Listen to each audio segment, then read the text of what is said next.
reality, a realm of mind and heart. It's a shadow world, a fantasy upon which dreams are born, a kingdom where illusions given light and sound and form. I was at a Super Bowl party in Sammy Davis's house, and he just said, you've never been to Vegas? And I said, no, I haven't. He said, well, you gotta go. So I said, okay, I'd love to go. So I arrived in Las Vegas and got in a cab, and the fellow was reading prayers, and the cab driver, and I thought it's a very religious city, and got then onto the Strip and saw these amazing billboards with Sinatra, Dean Martin, and all this Sammy Davis Jr. It was unlike anything else I'd ever seen in my life. So we were taken to Caesar's Palace. I had never seen such a vast stage. I'd never seen so many people on a stage. I thought that was wondrous. Because of the financial viability, we may never see that in London or in England or in Broadway. There were elevators coming up out of the floor. There were planes flying around over your head. The Titanic was sinking, and flames. I was bowled over by this. It was like, in a way, my first visit to the theatre all over again. But it was Kurt Kerkorian, who owns the MGM Hotel in Las Vegas, who said, we're building what's going to be the largest hotel in the world, and we want to put in a production show there and want someone with a Broadway name, a musical name, to head the bill. And when I came on board, the script was already being developed by Landmark Productions in Hollywood. Gary Goddard was the writer, and Ted King had written some music already for it. The original idea was for 5 characters, all of them visionaries. Merlin, P.T. Barnum, H.G. Wells, and Houdini, and linking it all, an effects master, a man who could take us on a journey through our imagination to show us the magic that should inspire our lives. I wanted to make these 5 people really 5 aspects of the same character, the same visionary, and all expressed by me. So the plan was to get a collection of people together that were wonderful in their fields, and then say, there's this great toy box, show us what your dreams are, what you think you could have done. The problem was that in spite of all their experience, they'd not done this kind of show here in Las Vegas. They don't have the kind of technicians available. So we weren't on Broadway, we weren't in Los Angeles, we weren't in the West End of London, but we had what was to be the largest theatrical show in the world going into production. And that's pretty scary. I mean, you saw advertisements in a hotel for stage crew, and you had people from room service coming and working on the crew. The install took about 9 months. I think they had hoped to do it in 6, but it took a little over 9. And I ran the construction crew at night. We would build it by night, and during the day they would rehearse. And on the night shift, as many as 300 people at a time were working here in the building in different areas. We totally took a bare theater. This basement didn't have a thing in it. And I think we added up, eventually what we brought into the hotel is around 145 trucks worth of equipment we brought into the hotel. And every day you'd come to work at midnight, you're not too happy about that anyway, and you'd look out the driveway and there's 7 trucks out there. And you're going, well. There are 3,000 lights. Now, it's all very well having 3,000 lights, but they've got to be focused. You have to focus 3,000 lights. Well, every time we wanted to set a scene up, Natasha Katz, who was the lighting designer, and there seemed to be about 15 other lighting assistants. The show is an amazing piece of electrical work with all its lighting power. We use enough power during our 90-minute performance to power 1,400 homes. This area here is show control. Basically what show control does, it provides a link for, you can link everything, your flame, pyro. Normally in a show of this size with 70 stagehands between lighting, sound, on deck, rigging, the human element is where we get most of our errors. So show control eliminates that. We've got 250,000 feet of electrical conduit and over 16 miles of electrical wire from the lighting booth to the rear projection booth alone, just handling that little link up. So Here's John Asloan. He's a stage manager. He'll be calling the cues to all of us. What John does, he's got a selection of screens. He can pop up one of 9 different screens in different areas of the theaters where he's going to call his cues from. He's going to call winch cue numbers down to automation, where the people in automation will then punch up their numbers to get the scenery moving. We've got 3 rear projection screens that is projected on with the 35mm projector. Then from the front, we've got 2 front projection screens, one of which is the world's largest 3D screen, and that is set up. We use 2 70mm projectors for that. You have Session 3000, which is the largest conventional lighting control system in the world. Controls probably 22 to 2300 channels worth of lights. We don't know exactly. And then there's like 175 Vero lights, like 125 cyber lights and IntelliBeams. So it's a lot. And dimmers, we have 3072. Well, yeah. Huge sums of money were being spent during the rehearsals and preparation period. You know, we promised that we would be open on New Year's, and I'd already been rehearsing since July. It was now Christmas Eve, and still no sign of Santa and the reindeer. So that was fairly disturbing. And of course, the top management was saying, we've got some very high rollers coming in on New Year. What can we offer them? And I suggested maybe that we showed them a rehearsal. And they said, that's a great idea. And then they looked at the rehearsal state we were in and said, I don't think so. When we come into work each day, it takes us 2.5 hours to prep the stage, to get it ready. And then now currently the maintenance crew comes in at 6 a.m. Good, doesn't it? And there's 20 guys. They come in to fix everything we smashed during the night. For us to have a good show is just not stopping. There's 2 dragons. This is Morgana. The other one is Merlin. This one here in Morgana, it's got a combination of hydraulic cylinders, air cylinders, and electric cylinders to create all this movement. And Morgana actually does a lot better job. It's more lifelike, looks real, looks better, does real smooth moves. Merlin, which is all hydraulic, it's just hydraulic only, and the darn thing, and because of its size, it's 3 times the size of Morgana. It looks like it has a shakes. It comes out and it does this, and you know, Morgana is real lifelike, real good moves to it. And we think the price tags, what we saw the bills is they were $1 million each, but what toy shouldn't be? I mean, you know. These dragons, these vast dragons that kept coming up out the ground, and everyone go, oh my God, look at this. This is unbelievable. And then the dragon would go, and that was the end of that dragon. And you're all going, go on, you can do it, go on, you can do it, Morgana. And people are going like this, trying to get this dragon working. We shall overcome it, Arthur, we shall overcome it!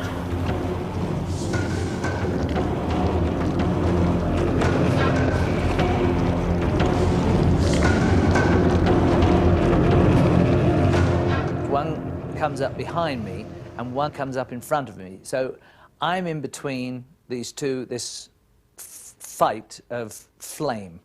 And there are flames coming out of the dragon's mouth, and I mean, as I said, I mean, in the beginning, the flames were coming out of every orifice it had. We had flame all over that stage, and you were there, and they kept comforting you by saying, "Don't worry, you're flame-proof. Everything on you is flame-proof." And I suddenly remembered their words as my wig went up in flames next to my eyes, and I heard zzzz, and it just disappeared. This grey hair disappeared up to here. I looked like a Mohican from one side, Merlin the Mohican. And my beard was on fire. So, and there's my safety, who's this friend of mine. He's about 4'8" tall, and he just grabs me from behind, and he says, "Take the jacket off." And I said, "What?" He said, "Take the jacket off!" So I'd never heard him shout this loudly before. So I took the jacket off, and I'm in flames. The cloak, Merlin's cloak, is on fire. The hair is all gone here, and I rushed round for the quick change. There was nothing for them to take off. Everything was brown on this side of my body. And over here, Morgana!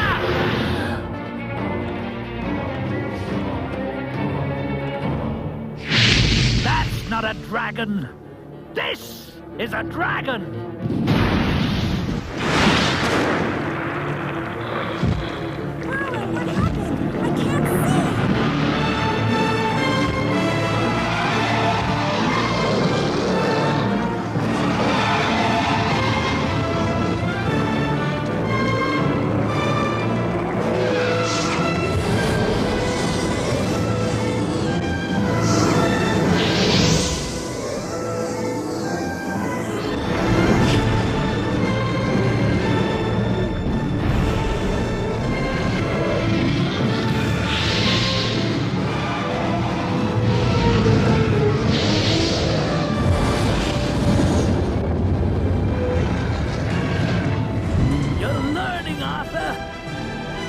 along. Our work's not finished yet.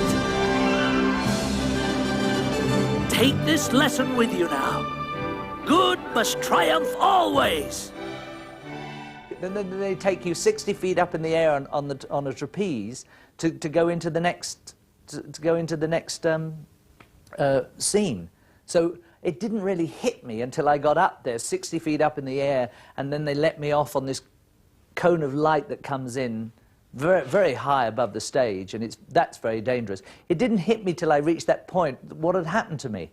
And I started to shake, and I suddenly thought I was on fire. That is terrifying. The ride across is terrifying. Because as you bang into the cables, the thing is going from under your feet, so you've just got this arm loop to hold on to. Done a lot of shows, but this one is just plain old scary. The scenery up here, there's 12,000-pound towers moving around up there. And because it's all automated, there's not necessarily eyes on it. And there's, at any given time, 20 different pieces of scenery, whether it be coming down from the air, coming up from the basement. This area here, this is kind of like one of the nerve centers down here. This really controls all the movement in the theater. If we have a problem, the operators can then go to a local control and kind of save us, and there's plenty of that. At certain times, scenery will crunch or jam, or things will change on deck with the actors, and we need to react to these, or the motors will fail, and we'll have to work the show around it, so we'll jump to whatever means we have to get out of it, which unfortunately is often. If we continue down back around through here, this unit here is going to behave pretty much like the Merlin scene that's up there. As Merlin comes down, Merlin will roll back into storage. Morlock will come on and create a two-part mountainscape like Merlin did. Here's the bottom of the elevator pit. From 25 feet down to its extended position, the stage elevator can run about 45 feet. The rams are 75 feet long, and the elevators can go 7 feet above the deck in case we want to use anything like that. Welcome. I am the effects master. I'm in charge of this unusual world. A world governed by spirit, by magic, by laughter, and by time. Let us take you on a journey bounded only by the limits of your imagination. At the beginning of the show, I come out on this floating disc high up on the stage. The disc is very, very intricate timing, very nerve-wracking. If it E-stops, as they say, you always dread the sound E-stop. I presume means emergency stop. It comes to a halt, and if you're sweeping across the stage at that kind of speed and suddenly it stops, you keep going. Your feet go from underneath you, and you look extremely foolish to the audience. I mean, we got stuck up there one night very, very early on, and I'm in the dark, and the mic's gone off, everything, and the public, we've only been going 35 seconds, and I come flying across the stage.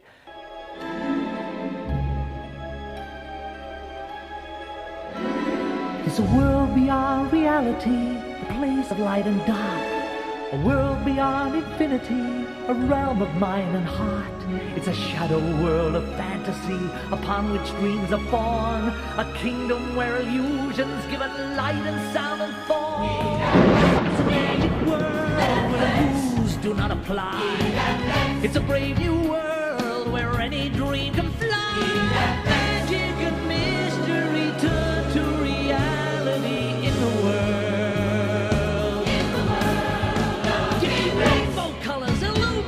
With lights of every hue. Later on in the show, in the H.G. Wells sequence, we have an extraordinary 3D film.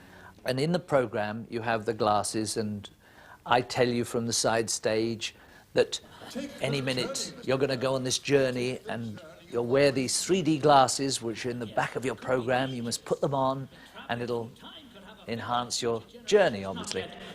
It could be dangerous. What the heck? Let's do it. Let's go forward. Forward in time. To the 20th century. If it's still there. All right, now you're coming with me.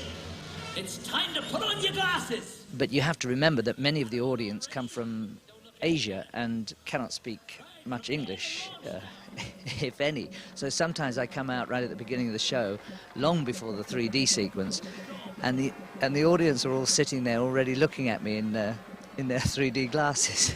So they think they're in the wrong theatre. So they have no idea who I am.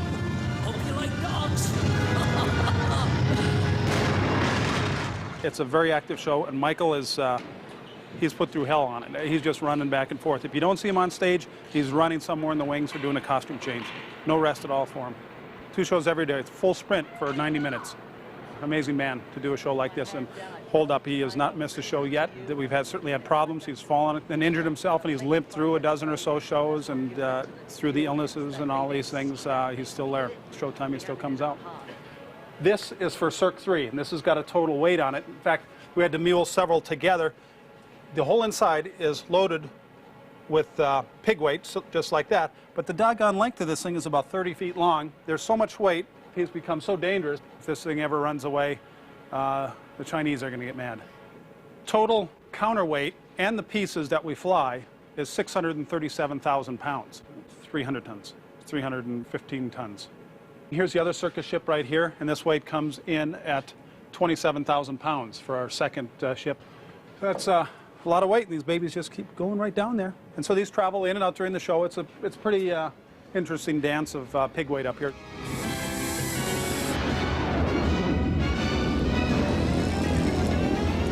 The most amazing moment is when an entire spaceship, the Barnum circus ship it's called, comes into land inside the theatre. I mean, it is unbelievable. It's such a piece of theatre. The future, perhaps, the future of this kind of theatre is still only possible here in Las Vegas.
Is there anyone Irish in the house? Oh, good. Then I'm not the only one who's drunk. Right. This one's for you.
magic world where rules do not apply. It's a brave new world where any dream can fly. Return